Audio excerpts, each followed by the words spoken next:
bombastic side eye, criminal offensive side eye.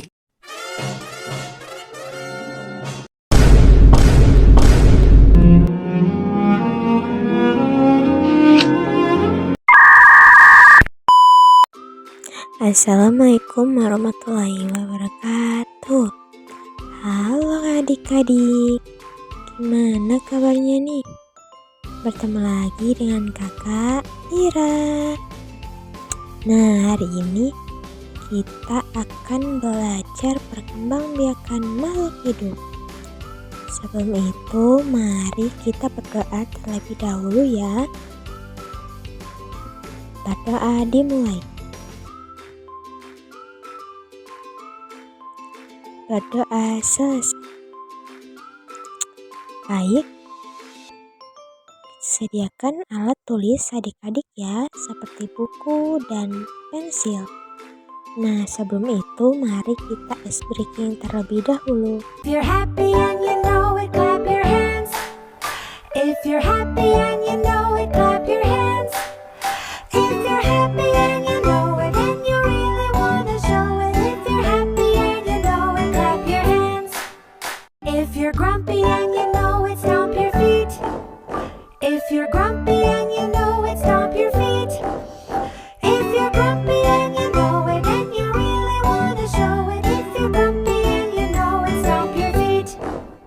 If you're cute and you know it, pinch your cheeks. If you're cute and you know it, pinch your cheeks. If you're cute and you know it, and you really wanna show it. If you're cute and you know it, pinch your cheeks. Nah, adik-adik, kalian tahu nggak apa sih perkembangbiakan itu? Ada yang tahu? Nah, jadi perkembangbiakan itu merupakan proses menghasilkan organisme baru atau keturunan baru yang sejenis dengan induknya. Sedangkan makhluk hidup memiliki kemampuan untuk berkembang biak atau menghasilkan keturunan baru yang memiliki sifat-sifat mirip dengan induknya. Kemampuan ini penting untuk kelangsungan hidup spesies dan keberlanjutan makhluk hidup agar tidak terjadi kepunahan dan menjaga keseimbangan alam. Kalian pernah tidak melihat telur menetas atau kucing melahirkan? Pernah? Nah, itu yang disebut sebagai perkembangbiakan karena dia menghasilkan organisme baru atau keturunan baru yang sejenis dengan induknya. Adik-adik tahu tidak ada berapa perkembangbiakan makhluk hidup? Ya, betul sekali, ada 2. Jadi, perkembangbiakan makhluk hidup itu ada 2, yaitu vegetatif dan generatif. Secara umum, proses perkembangbiakan pada makhluk hidup terbagi menjadi 2, yaitu vegetatif dan generatif. Perkembangbiakan vegetatif, cara perkembangbiakan yang dilakukan dengan membelah diri atau berkembang biak tanpa melalui proses pembiakan. Biasanya ini terjadi pada tumbuhan. Nah, perkembangbiakan vegetatif ini tidak melalui proses pembuahan kan, sehingga cukup dengan satu individu saja. Sedangkan perkembangbiakan generatif yaitu cara perkembangbiakan dengan perkawinan antara sel telur dan sperma untuk menghasilkan keturunan baru. Perkembangbiakan generatif ini melalui proses pembuahan sehingga dibutuhkan 2 individu yaitu jantan dan betina. Kira-kira manusia itu termasuk berkembang biak secara vegetatif atau generatif ya? Manusia itu berkembang biak secara generatif karena proses perkembangbiakan manusia dimulai dengan fertilisasi, yaitu pertemuan sel sperma laki-laki dengan sel telur perempuan di tuba falopi yang menghasilkan zigot. Zigot yang terbentuk akan membelah diri dan berkembang menjadi embrio, kemudian janin, dan akhirnya lahirlah sebuah bayi.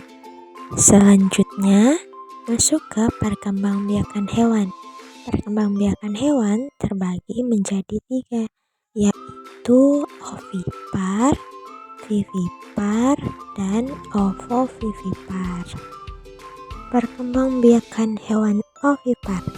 Ovipar merupakan proses perkembangbiakan pada hewan yang dilakukan dan cara bertelur.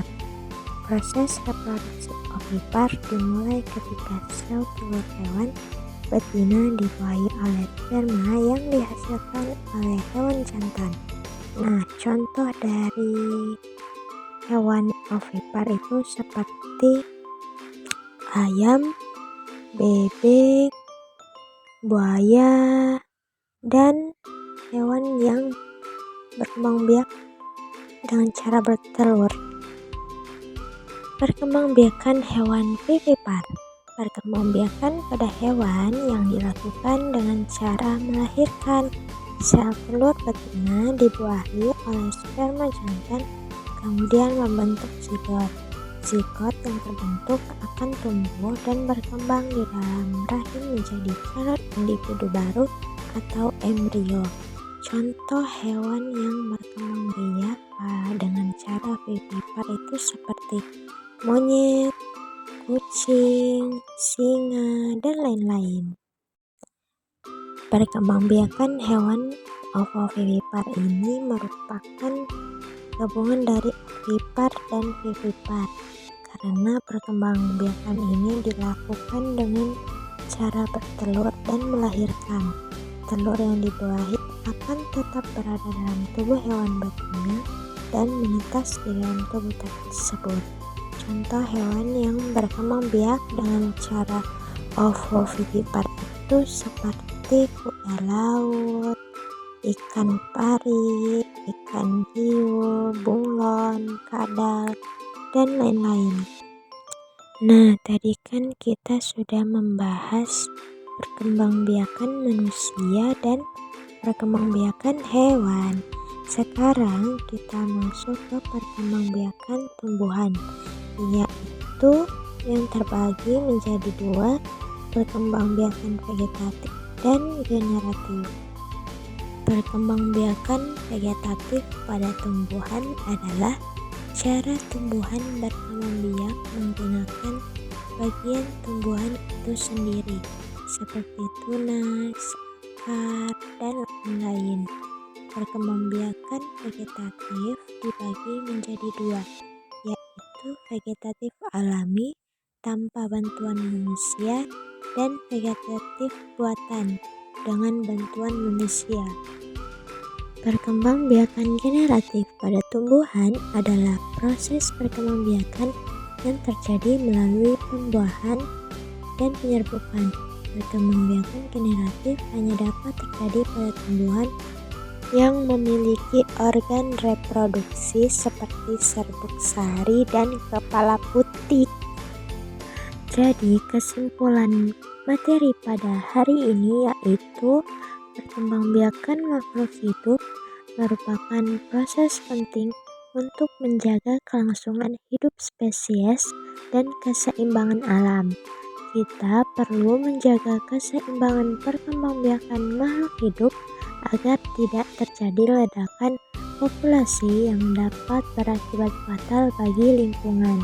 Perkembangbiakan makhluk hidup terbagi menjadi vegetatif dan generatif, di mana masing-masing perkembangbiakan tersebut terbagi lagi menjadi manusia, hewan, dan tumbuhan. Oke teman-teman, terima kasih sudah menonton videonya.